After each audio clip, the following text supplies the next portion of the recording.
As we conclude today, Revelation chapter 17, we left off last time at verse 13, in which the Antichrist has pretty much come to power over everyone. He has a confederation of 10 powerful kings who have given the Antichrist their power.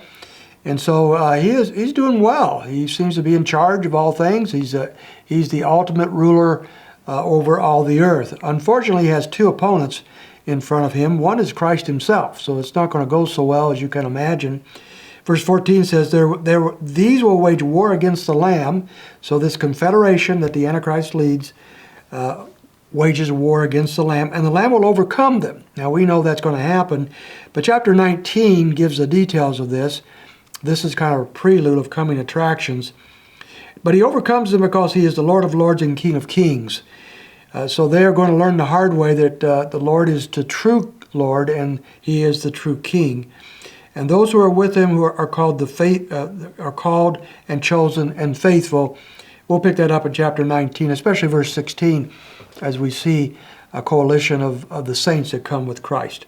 But we have another individual or entity that opposes the Antichrist, and that one doesn't fare so well. Verse 15, and he said to me, the waters which you saw where the harlot sits are peoples and multitudes and nations and tongues. So now we're going back to the great harlot and the people over whom she rules. The nations, the people of the world are under her. Verse 16, and the 10 horns which you saw and the beast, these will hate the harlot. Now remember, the Antichrist came in earlier in the chapter sitting on the great harlot. So that indicates that he came in with her to power, but she was dominant. She rode him. But now things are shifting. The Antichrist now has a confederation of powerful kingdoms. He has gotten above and beyond the great harlot, and he turns on her. All along he's hated her. He doesn't want to be under her rule. He doesn't want to follow her leadership. And so now he turns on her, and he will make her desolate and naked, and will eat her flesh, will burn her up with fire. What an ugly picture. The Antichrist turns on the great world system of religion, this world system that is opposed to God and opposed to God's people. But now the Antichrist turns on her, eats her up, destroys her, wipes her out. And so apparently at this point now, probably coming toward the end of the tribulation period, or perhaps maybe not, maybe more towards the middle when the Antichrist actually sits in the temple of God and wants him to be worshipped himself. Perhaps that's the time this all takes place.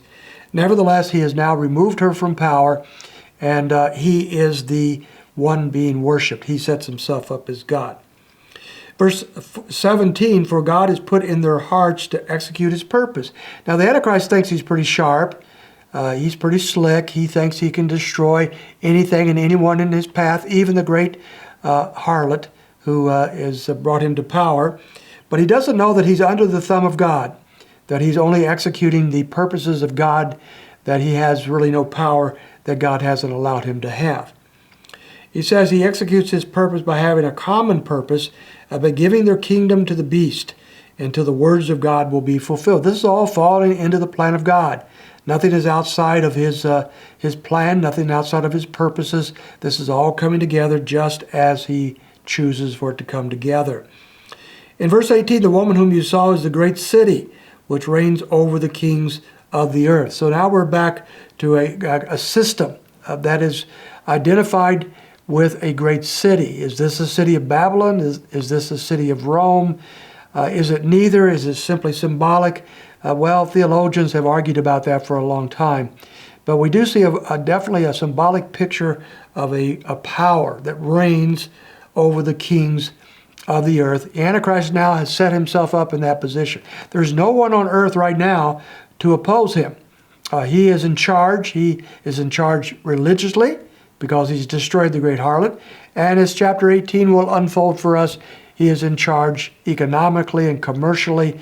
He will build in a short period of time perhaps the greatest commerce the world has ever seen, and the world will love him for it. Who doesn't love riches and wealth and power and so forth? And he will orchestrate all that and put it together. But once again, he hasn't reckoned with God, because in chapter 18, he will find himself under the judgment of God economically. So the religious system has crumbled. Satan's religious system he brought to power has now been replaced perhaps by the Antichrist and the worship of him. And now the economic system is going to be under the judgment of God. But that's next week, and we hope you can join us when we look at that in chapter 18. You have a wonderful weekend in the Lord.